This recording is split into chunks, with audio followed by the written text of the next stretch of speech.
let's talk about having a neutral spine during squats and deadlifts. This is one of the most common corrections I make in my classes and with my clients. I am correcting their spinal position during these two lifts. We're going to focus on the hip hinge, which is this movement, because this is one of the most basic, fundamental, important movements for you to be able to do with a neutral spine. This is what I often see for deadlifts.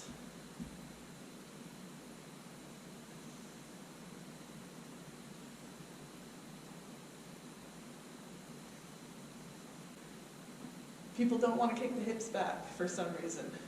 They keep their hips tucked in and they get to the floor through their knees and through their spine.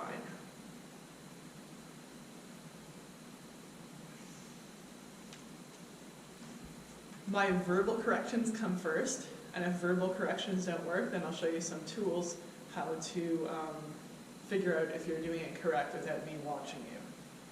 So my verbal corrections are kick your hips back and pull your shoulder blades back and down. So as you kick your hips back, remember to pull your shoulder blades together and down. That activates the lats and keeps your upper back from rounding. Pull the shoulder blades down and back. Kick the hips back.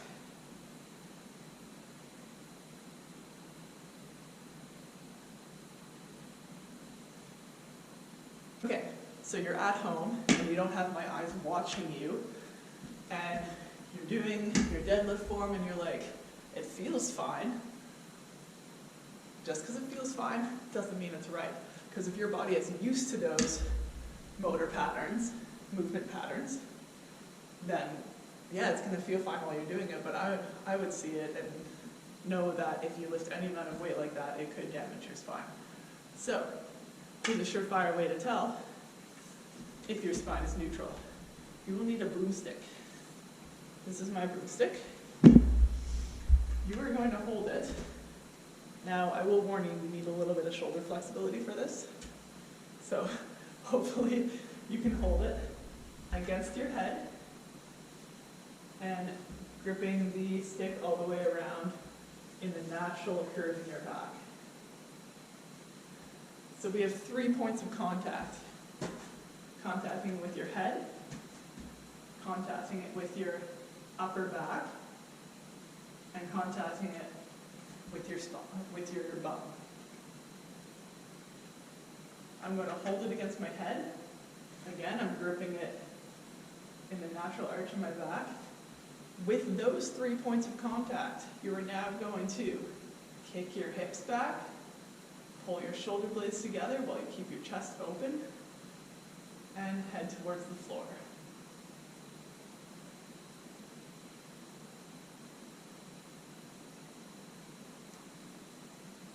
Now check, do I still have my 3 points of contact? 1, 2, 3. They're all touching. I have kept a neutral spine then. Try it again.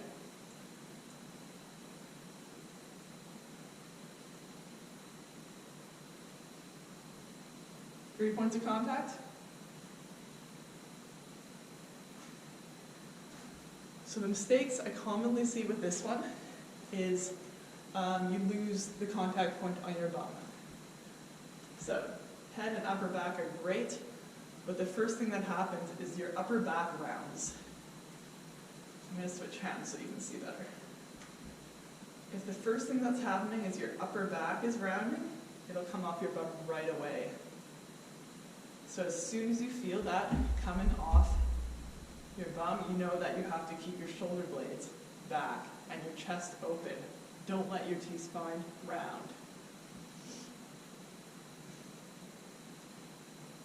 Catch yourself, bring it back, and remind yourself that you must initiate the movement with your hips, not your upper back. Kick the hips back. Anytime you feel it start to come off your bum, it means you've rounded your upper back.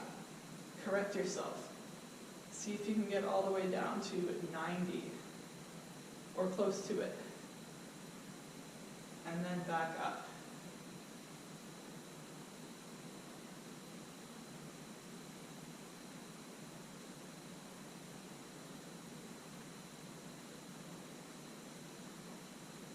If it doesn't work the first couple of times, be patient with yourself. I promise you, as weird and uncomfortable as it may seem, this is your ticket to a healthy spine and being able to lift weight without injuring yourself. So you also want to be careful with this drill that you're not creating too much extension, too much arch.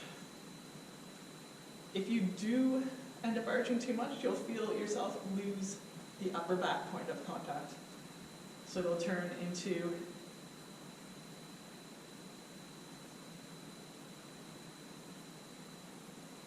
so see what happens? So you'll also catch yourself on the other extreme.